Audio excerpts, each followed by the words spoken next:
All right, Andrew Easton with the ESUCC, and I'm very excited to welcome Mark Weichel of Westside Community Schools to our conversation. We're going to talk a little bit about PLCs or content teams and kind of structuring those to support remote learning and that planning that goes into it. And so I know Mark is someone who has a wealth of knowledge and has done a lot of work around PLCs throughout his career. And so, Mark, welcome. And if you could kind of give us a little bit of an onboarding to PLCs and what that might look like at this time.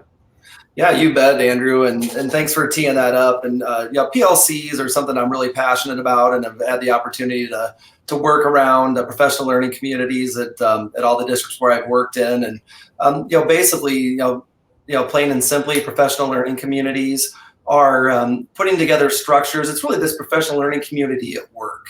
So the entire organization is a learning organization. And then within that learning organization, you've got teams that are intentionally and deliberately set up to be able to work and talk about how we want to improve student learning. And in each one of those teams, they got to have a goal. I think that's another key piece to it, because sometimes when you start putting teams together in a building because you want to have everybody on a team, it's real easy to think like, let's put the school psychologist and the nurse and the librarian together. And then it's like, well, what's our common goal that we would have in place? So it's just really important for those teams to be placed in an area where they've got that common goal. Then once teams are put together, that they're really working interdependently. So it's not like we're just kind of playing alongside each other, that we are truly a team, and we've got data and some key points that we're going to work towards, and we're going to know that we've met our goal because we know what we're working towards. And it's so cyclical. It's interdependent. It's cyclical. You're never done. I think for a lot of times when teacher teams get together, a really common team might be, the third grade team at an elementary school, or the American history team at a high school. They kind of serve as that team. They've got the same curriculum, and they've got the same assessments that they really work together to talk about those 4 critical questions of a PLC. What do we want students to know and be able to do? How are we going to know if they've learned it? What if they haven't learned it? And what are we going to do if they already know it?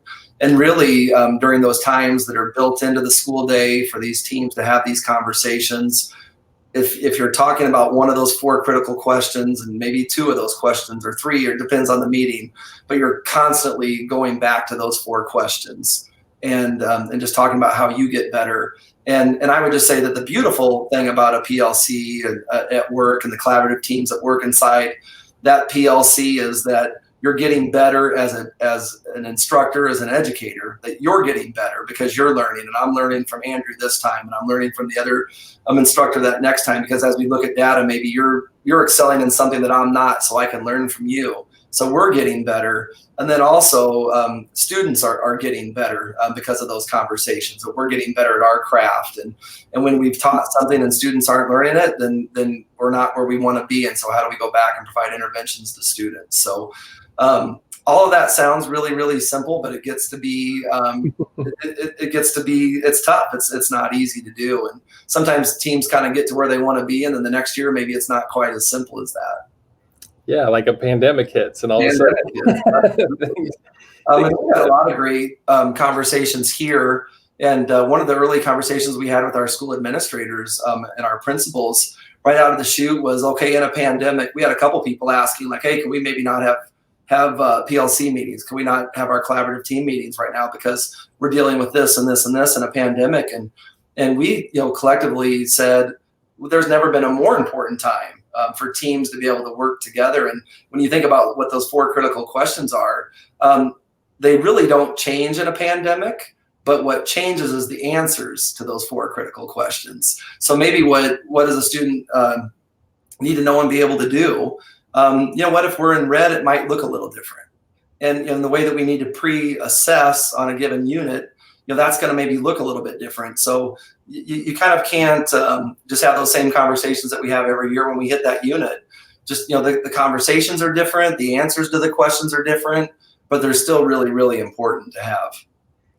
Yeah, and I think it's critical at this time too, and you mentioned it earlier, that data piece drives the decisions being made by the PLC. And I know there is a certain degree, and it varies depending upon, I think, district and location and all the way down to the individual, but some degree of learning loss that took place just because of the circumstances that have played out from March to now. And I know there are PLCs and teams across the state and individual educators looking to step into those spaces to try to address that. And so that, certainly is a part of one of the many things I'm sure that PLCs are actively trying to address, right? Yeah. One of the things that, we talk about here is, with the pandemic, I mean, we're going to be paying the price for years. It's not going to be a short-term fix that, by, next fall that we'll be like, oh, everybody's all caught up and where they need to be. And we're really following, the recommendations that a lot of the experts are talking about is in terms of looking at a unit, of instruction that you're going to be having coming up as a collaborative team, and to have the conversation about, what are the skills and knowledge that they will need, from the grade prior to be successful in this, and to do a pre-assessment. Let's see what students know and see where the gaps are. Maybe we'll be surprised they actually didn't know that, so we can maybe move right into that lesson.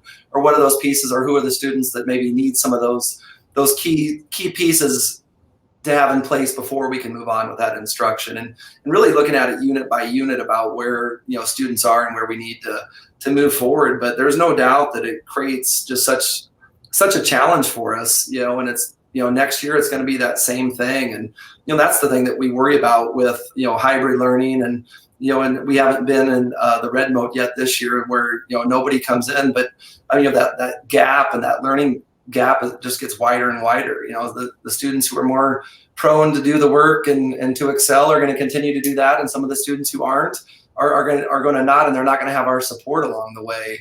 And just some of those mechanisms that we have in schools. So that's it's gonna be a challenge for us, and it's not gonna be a 1-year challenge. It's gonna be a multi-year challenge, and we have our work cut out for us. And how do we get students caught up? And and I think the need for strong core instruction and the need to have interventions in place that we know are going to work has never been more important to us.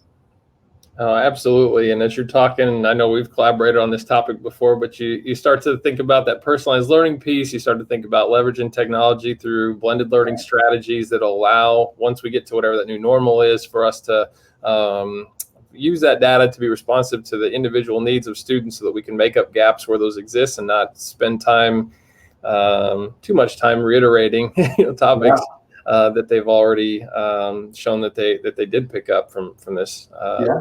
When you start thinking about it, Andrew, and you and I, we've spent a lot of time obviously talking about personalized learning. And I think sometimes when we think about personalized learning, that we think about gifted students, and question 4 of a PLC is, what do you do when students already know it? And I think a lot of those same concepts of voice and choice, curriculum compacting, pre-assessments, really knowing your learner, using data to inform what you do with students.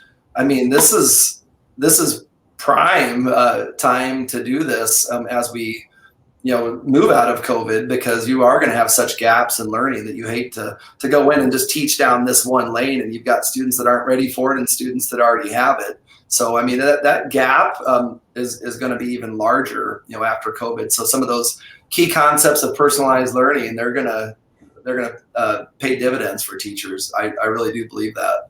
Yeah, and maybe move to the forefront of those PLC goals. And so, Mark, I want to say thank you so much for taking the time to join us, to be a thought partner in this work as we share this out statewide. Educators will find additional resources on this page pertaining to PLCs and some of the things that we had a chance to talk about here in this brief interview. But again, Mark, thank you so much for your time and sharing your expertise. And thanks for all your leadership during what's certainly been a stressful year. Yeah, and anybody that's watching this, I don't know if it's called a podcast or watching this video or anything, but I at Westside and Weichel.mark@westside66.net. If anybody had questions for me or just wanted to talk a little bit more about PLCs, I would certainly be open to that. Always a great person to collaborate with, Mark. So thank you so much for your time. You bet. Thank you.